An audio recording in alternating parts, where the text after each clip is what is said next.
You are now tuning in to Lex and RDDC broadcast station, serving up on the double doses for us all.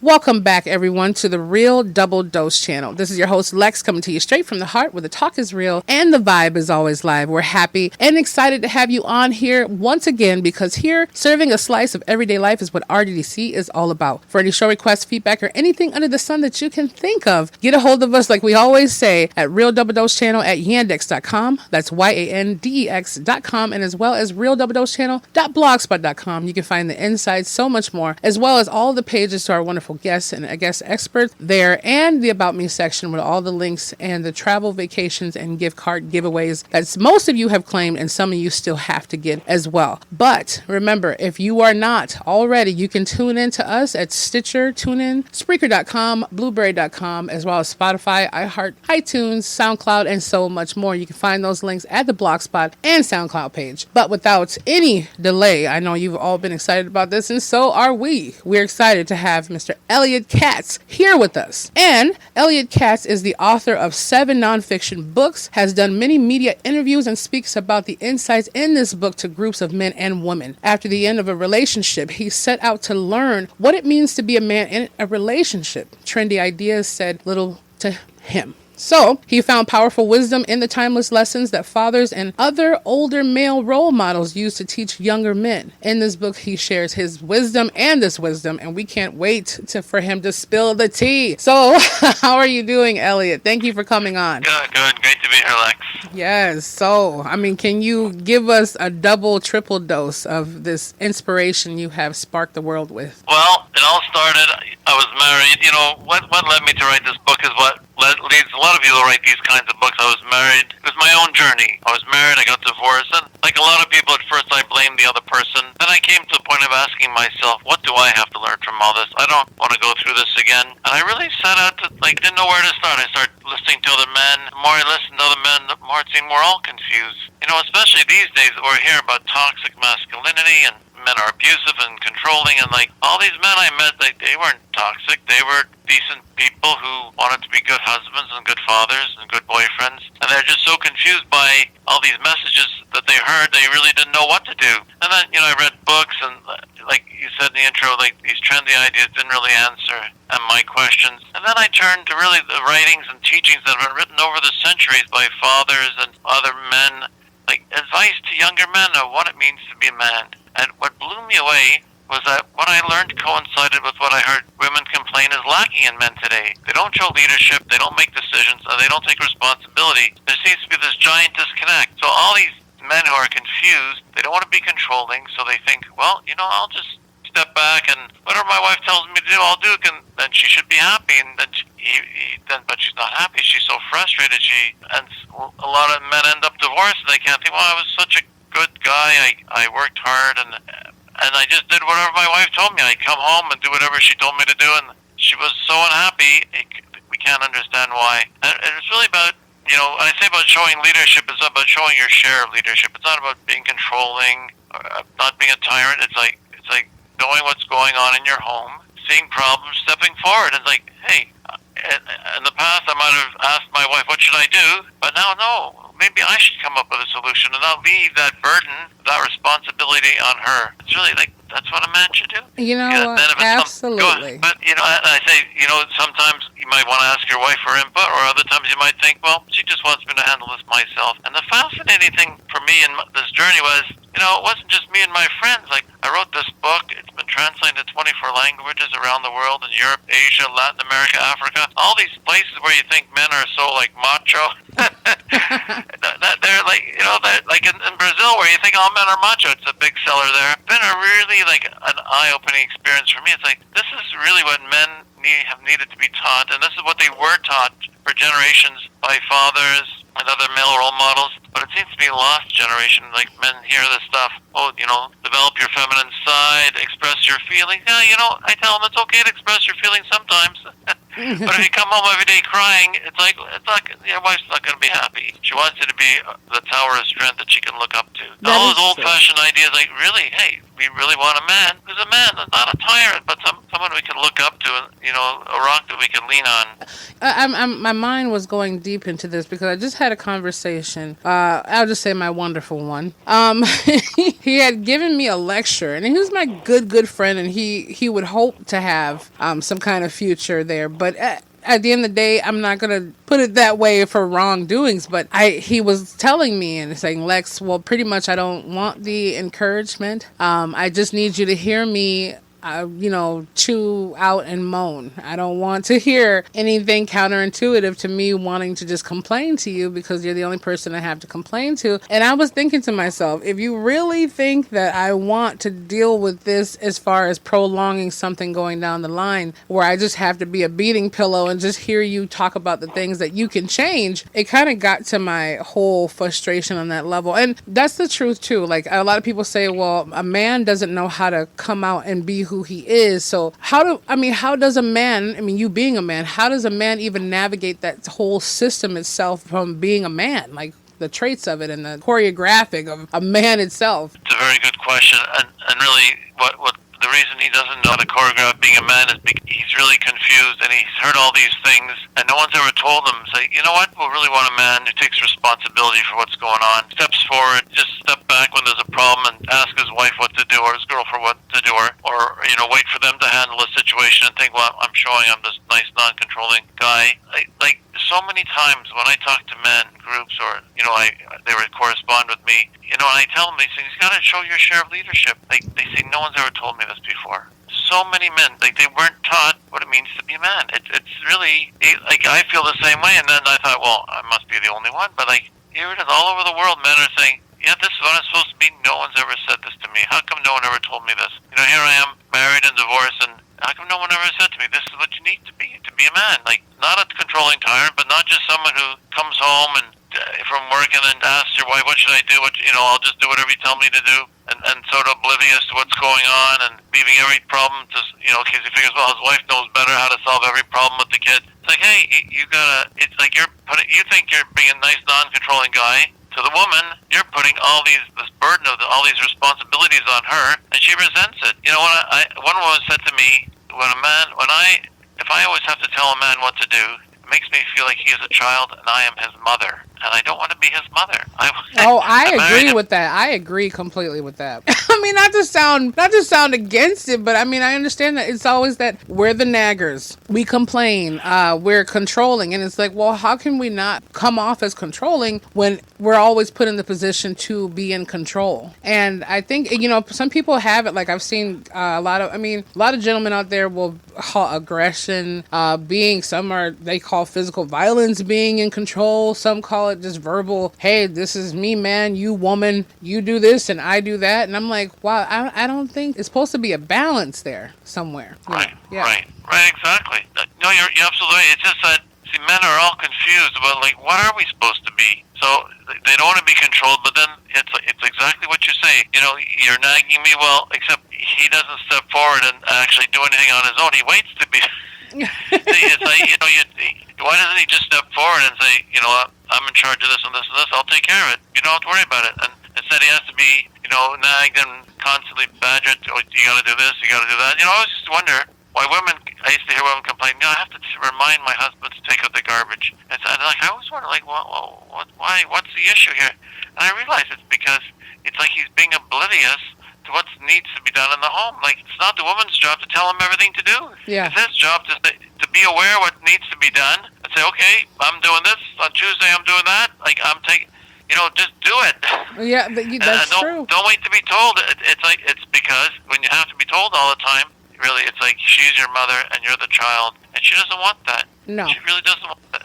And men will say, well, I'm being such a nice guy. One example I like to give, man's at work, his wife calls him, what would you like for supper tonight, chicken or fish? And the husband says, why is she bothering me at work?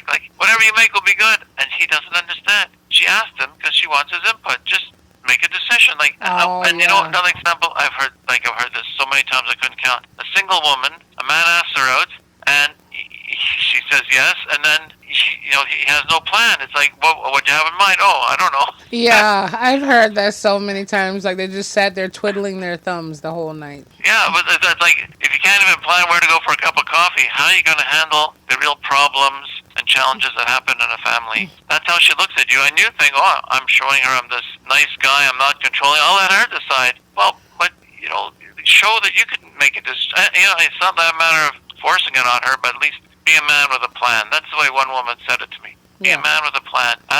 Think about what you would both enjoy doing and suggest it to her. Yeah. And it makes her feel special. Yet, so many men today, they just think, I hear men even joking about it. I heard one man say, well, my wife says to me, if I want your opinion, I'll give it to you. And they joke about this. Like, I don't feel well when you talk like that. It's not about you controlling everything, but be a man, have an opinion. Your wife will respect you more for it. She really doesn't want a guy who's so weak and is so passive that he just has no opinion, just does whatever she says.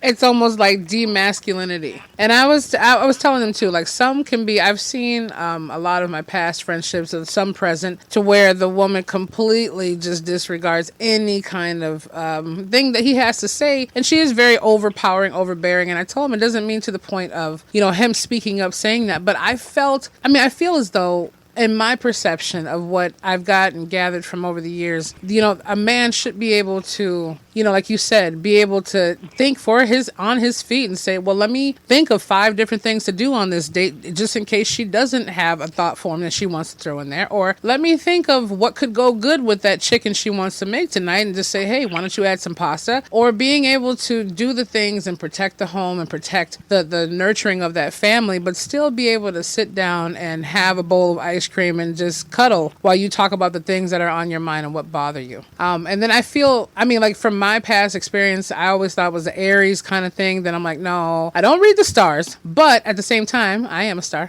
in my heart. So I'm like, I look at that and I'm thinking, okay, don't be too, overprotective. Don't be too directive. And I'm like, well, I can't change who I am in order to make them feel comfortable. And that definitely is something that's going to come out later on. But then at the same time, I almost felt like in my past relationships, it felt like I was kind of drifting away from them, even at a attraction mode where I was like, man, I feel like a mom. I feel like I'm just floating here by myself and I have a robot that's here to do what I tell them to do. And it didn't feel good. It didn't feel good at all. Yeah, I agree with you on that. No, that's exactly. So many men are in that situation, and they're just lost.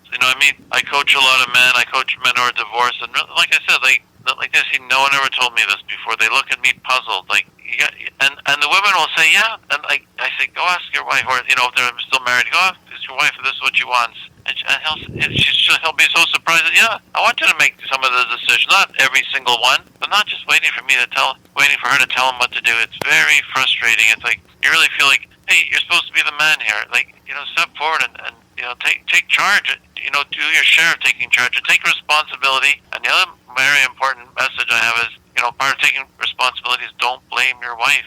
When things go bad, don't blame her. She's your partner. If you did something that she told you to do, don't blame her. If you knew it was wrong, you shouldn't have said. We should have said, no, we can't do this. Whatever. A lot of divorces are in that situation. Maybe they made some sort of financial acquisition that really put them in financial stress, and that leads to divorce. It's like, well, if you knew it was wrong, you shouldn't have let it go on. But don't blame her now. It's your job to say, no, we can't do this. Like, it's not responsible to do this. And I'm responsible for what goes in my home. I want my home to be a peaceful place. Don't blame her. Big mistake. I hear it all the time. Absolutely. So, do you feel that there could be any kind of reconciliation after? Okay, so a person goes and says, hey, Mr. Elliott, I want to get your insights. I read your book. I got the goodies on what I think I need to do, and can you coach me on it? Do you think after that person gets a chance to have that whole rejuvenational system of thinking more in the correct terms, do you think it's a possibility for them to salvage the relationship afterwards from that level, or no? Yeah, definitely it is. It just really depends on timing, Like, if you're already divorced and living in different cities, it might persist probably part. But, it might, it really depends on what stage people are at. I think, if they're still together, if they're still talking to each other, if she's still open to let's try to work this out. I mean, that's a problem. I see very often they'll say, let's try to work this out, but the man doesn't really know what he's supposed to do. Like, he thinks, well, I'll just do whatever she wants. That should please her. I'll do even more. Yeah, that's true. And he doesn't realize you got to step forward, deal with situations, you know, and you know, you got to have self-respect for yourself too. That's part of being a strong man. Like, you know, expect to be treated well, treat your spouse well, you know, just take charge of situations. Don't wait for her to tell you. You know, you have a good chance. I mean, definitely, the feedback I've gotten is men have said this book has saved our marriage. One fellow wrote, he said, Elliott Katz is living in my house. You described exactly the situation here, and I've read his book twice, and I'm doing it, and things are getting better. Yes. It definitely can help. It's, you know, divorce is pretty traumatic. It's very expensive. Read the book. It'll save you some. Save your marriage. It'll save you grief, headache, and some finances, and a lot much more. It's amazing the keys you can find out just from flipping a few pages, or even clicking a few digital pages, or swiping. What people do, and I'm like, you know, the wisdom and the understanding. And I tell people, well, they're like, well, how did you turn completely into knowing who the goddess is? The goddess myself is who I've always been, but is more of the wisdom that actually helped through opening up a book or being able to read and hear from someone else. Because ultimately, when I look at this, I'm so deep into it because you took the time to assess your situation and write it down so you could help not only yourself have more clarity and vivaciousness into your knowledge and wisdom of it, but help multiple and thousands more be able to rectify what's going on with there and cut the patterns of that. So in your whole, you know, journey through this, and I'm pretty sure there's more revelations to come, what experiences did you come to inside of yourself? Was it a lot of like regret, or hey, oh wow, I really didn't see that coming and now I see it now, or how is it for you? Well, relationships are much better. I mean, it's really, when, you know, I look back myself and I said, you know, I really didn't know what I was doing. I was like a lot of people reading the book. I thought I was doing the right thing, and doing the right thing was actually the wrong thing. And, you know, I look back, I think, gee, if I would have known this, that's sort of what the book is. I tell people, these are all the things I wish I had known when I was married. And now that I know them, it's so much better. Like, you know, women, like, they like it. They respect, you know, a man wants to feel respected, and I feel respected. Yeah. It's really it. And it's all these things that really, like, we weren't taught. In this whole generation, you know, most of us, we're not taught these things. And now that I've learned them, I said, well, this is what a man is supposed to be. And, you know, especially, like I said earlier, like the media has all these confusing ideas. It's just making men more confused. But really, a man needs to show his share of leadership, you know, take responsibility, act like a man. Don't keep asking your wife, like, tell me what to do. Tell me what to do. Don't do it. Just take responsibility. And you know what? It's okay to make mistakes. You know, sometimes people are afraid of making mistakes. Well, like, if you're afraid of making mistakes, they'll make better decisions. You don't want people who aren't afraid of making mistakes to make decisions. Yeah. Just try. And you know, I tell men, try it. You'll see the difference. And you know, the amazing thing is, at first, with the book, I give it to men. I say, read it, do it. You'll see things will be better. So who buys most of the books? Women. Yes, they buy it for their we husbands do. and boyfriends and their sons. Yes, we And do. they say, you need to read this book. This is what I've been trying to get through to you all this time. Read it. Yeah. That is so true. And you know what? I mean, like your whole lineage of that, if you think about it, like you were, you know, basically referencing before, it's so many different things where they've come from broken homes, and they come where the mom, you know, I mean, at least 80% of the time that we knew, at least in history, the mom would be the one that they would stay with, and the dad would come here and there. And then their mom would have to play the dad and the mom role. So they kind of, but yes, ma'am, no, ma'am, okay, mom, you know, they went to mom for everything. So in their relationships, it kind of trickles over into them doing the same thing to their partner. Yeah, it is different because they're intimate with them on a different level. But at the same time, it's like that whole, mom or son and mom, or daughter, what is it? The son and mom relationship on that whole Richter scale right there. There we go. Just that one. You know, I just had a fellow, I went to his wedding, and he came up to me at his wedding. He said, you know, and he was, 46 when he got married. He says, you know, your book helped me get married, because he's a great guy, but he just wasn't, you know, he's kind of soft. You know, he wasn't the kind of leader that a woman wants, like, not a controlling person, but like, show some leadership. And he said, I got married because of what I learned from your book. Wow. So that was very rewarding. Yes, that is very rewarding. I mean, maybe by the time they have their kid, they'll name him Elliott. No. Okay,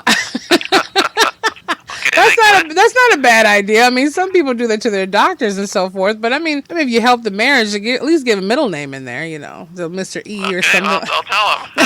I'll tell him that's what I expect. Like, hey, Lex, put that out there. I'm just saying, you could at least give me one of the letters in the name. Let's just put it out there. Oh, okay. But I'm wondering about this, though. How can women, I mean, this is a really good question, though, but how can women encourage and kind of, well, because, I mean, encouraging a man or their man in particular, he might be the extra sensitive type or the pop-off type or whatever it is, to take more of that domineering role, to be just of his own leadership within himself. But how can they help not tread the wrong way or say it the right way to where they won't take offense to it and start questioning, have they been a man or are they a man in some kind of crisis? And also, I guess how to not be aggressively, because some women have told me, man, I told my man I needed him to kind of step up more and be there with me and the kids, and it's like he's more kind of a chauvinistic. It was more like, this is what it is, this is what I'll do, this is what you do. It's more like he wants to talk at her instead of talking with her, like, no, I'm the man, you're the woman. So how can a woman introduce that into her relationship or in order to save it,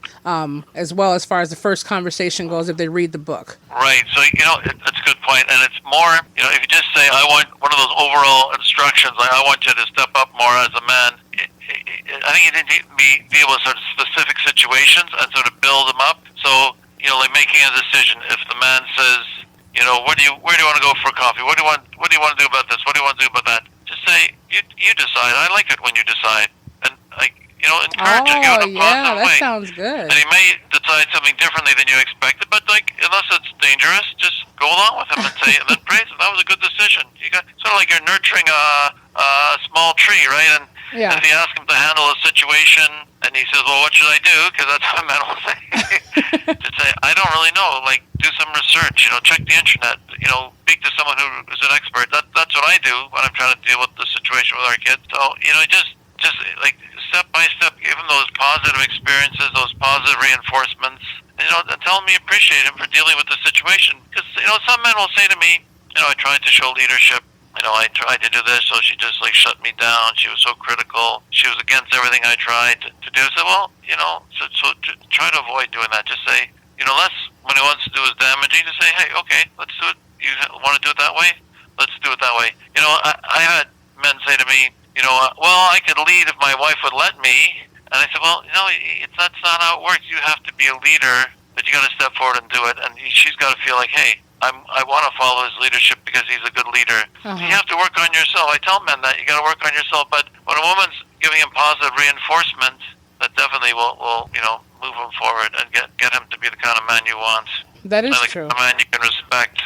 Yeah, someone that can uphold you in the situation itself as well, because a strong man also is in desiring of a strong woman herself. Because I hear some of my guy friends will be like, man, I don't mind doing this and that, but I find myself feeling like I'm the wife and the husband. So, at the same time, it can still have a little backlash. Cause I know some woman will just be like, oh, I don't know, figure it out. And he just feels so overwhelmed by some of those things. And then at the same time, it goes vice versa, hand in hand. Because I used to feel like, okay, so one example for me, Elliott, let me tell you this. So I think I was really critical at one experience, and it was like, my ex had told me, he was like, yeah, where you want to go out to eat? And I was like, I don't know. Why don't you just figure it out? I'm tired of figuring it out. You asked me everything. And he goes, okay, cool, fine. So he goes, well, you don't have a problem with it, right? I'm like, sure, that's fine. I don't care, So we finally go there, and I don't know if it was a sushi bar or where, but wherever this place, I think it was more of the Oriental restaurant, I'm not sure, but they had a lot of wild mushroom dishes, and I'm allergic to it. So,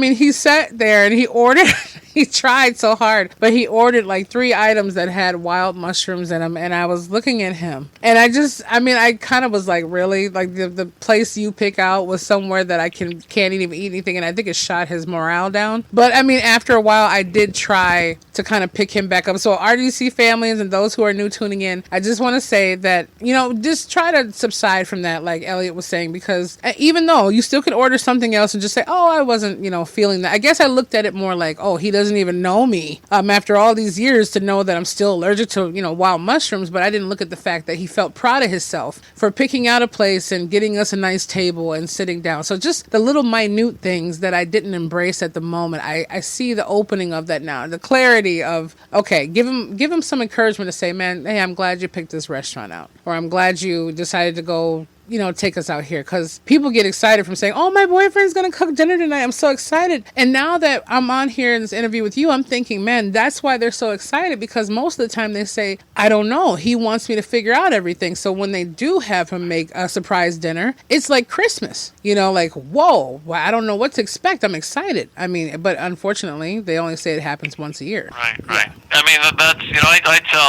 I tell men, you choose a place, and if let's say you choose a fish place and she has an anaphylactic reaction to the smell of fish, you could tell them, you could say, just, that's not a good place because I have an allergy. One more place and we'll go. It's okay to speak up in that sense because, if you have an allergy, it could damage you. But generally, just praise it. He wants to feel, men really want to feel they're making the woman happy and she's pleased with what he does for her, and just feel. And she feels good about the kind of person he is. So if just let him decide. Like I said, unless it's dangerous, just say go along. Just say, okay, that sounds like a good idea. That was a good decision. Yeah. You want to go to this Starbucks for coffee? Sounds great. That sounds so good right now. Actually, one of those little, lemonades sound really good too.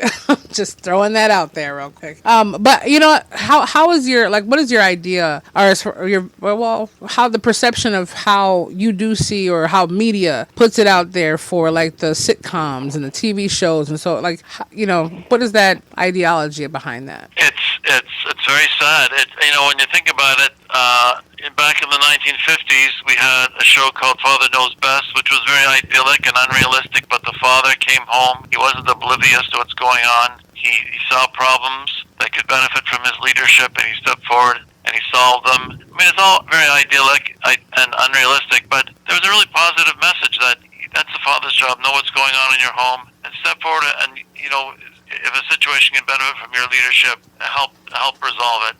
Today, the shows on TV, they just portray men as, incapable buffoons. And when you combine that with what we were talking about, boys growing up without male role models, they go to school, most teachers are women. Where is a young boy to learn about being a man?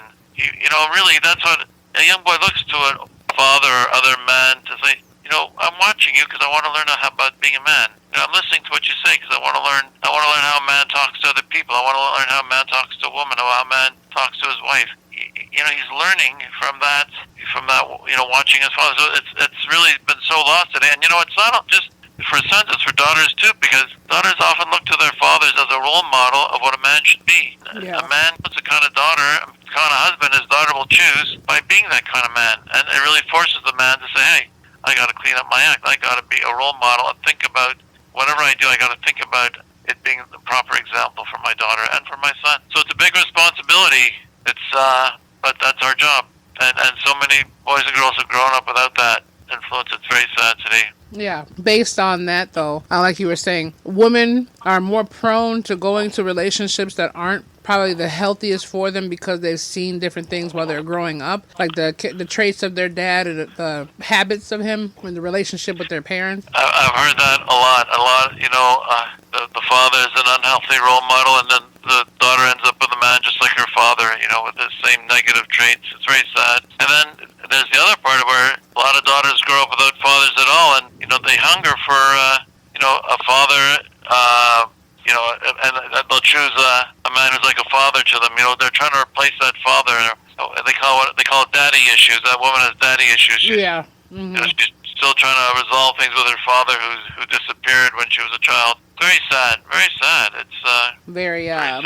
Very somber feeling. It does. And I mean, honestly, just from being able to speak with you, it opens up your mind to a whole entire level. Because, I mean, I look at the relationships that I've even had platonically most from different aspects, and it's always something that reminds me of my dad, where, I'm married for 20 years, and my mom was like, look, at the end of the day, the road loves you more than you love home. So it was kind of like, I always feel that way, where people say, well, commitment issues. And I said, well, I think it's more of a abandonment reverse issues to where I'm always ready to go, where I'm always ready to leave. I'm always ready to say, hey, I'm done. That's fine. Because I'm trying to beat them to the punch, or I'm trying to get to the point where I'm like, okay, well, you do what you do and I do what I do. But eventually, everyone, all of us, it has to come down to finding the road to a better discovery of how to make it work. I mean, there's going to be so many broken homes, so many kids without parents that could definitely make it work with just a few tweaks of being able to have that kind of balance in between there. And it's good, Elliott, that you came out to be able to say something about it and have so many people say, man, thank you for the clarity upon having, this book that you have out. So, I mean, do you want to list some of the books that you do have that some of the listeners can go discover and kind of enhance? Well, this book is the main one. The other books are actually about the outdoors. Hey, that's still beautiful. That's still beautiful. You can have a picnic outside. Being the Strong Man a Woman Wants, Timeless Wisdom on Being a Man, and that's by Elliott Katz, K-A-T-Z, and it's available on Amazon as a paperback and as an ebook on Amazon Kindle, Kobo, and iBooks. And my website is www.elliottKatz.com, and Elliott is spelled ELLIOTT, K-A-T-Z.com, and you could go there and contact me if you have questions. I'll be happy to talk to you. And you can also subscribe to the articles I write.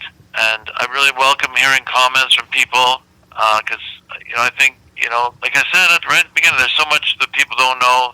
There's this wisdom that's been around for, many years and that this generation didn't receive. We were told all these other things that just don't seem to be working. So give it a try. It's a lot easier than getting divorced. Yeah, I bet. You'll see it'll make a difference. And that's the amazing thing. Sometimes in a relationship, people will say, nothing seems to be working. I'll try this. Then it works.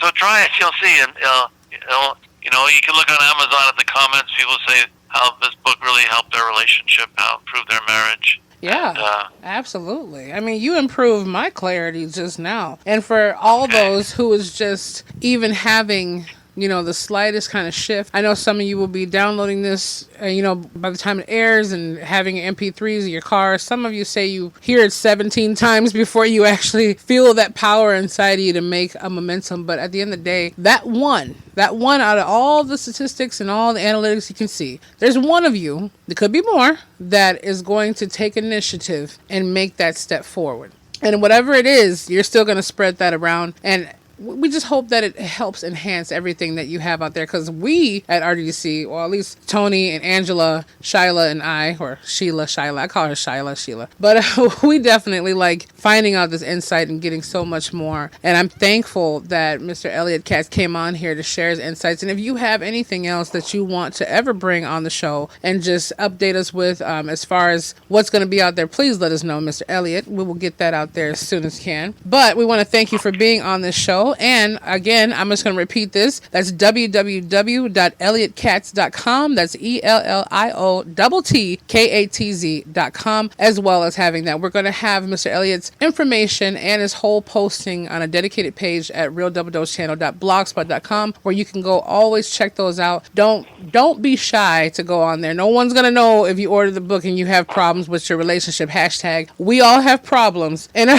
relationship, and it stems from somewhere, and we can change it now in order to affect the future of those to come, those who are here, and those who still need healing from what was. That's the whole message of it. Is there anything else you want to add out there to the listeners at all? No, that's the main thing. I think to just try it, you'll see.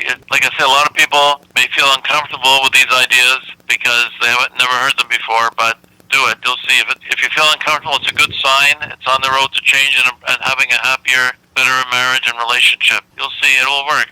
Yeah, it will. It will work if you put your effort and your whole being into it. At least put half into it in the beginning and let the whole come on in there. We know how it goes with the stubbornness that happens in there. So until then, everyone, just remember to check out realdoubledosechannel.blogspot.com, where you can find all the information and so much more, as well as any inquiries directly. You can still reach out to us at realdoubledosechannel@yandex.com. Remember to sign up for your free vacation giveaways to Puerto Vallarta and Jamaica and so much much more that is coming, and we love you. So remember to be the change, feel the passion, embrace the power of that wonderful spirit. You're amazing. Thank you, Elliott, for being on here with us, and we'll be back with you very, very, very soon. Okay, thank you very much.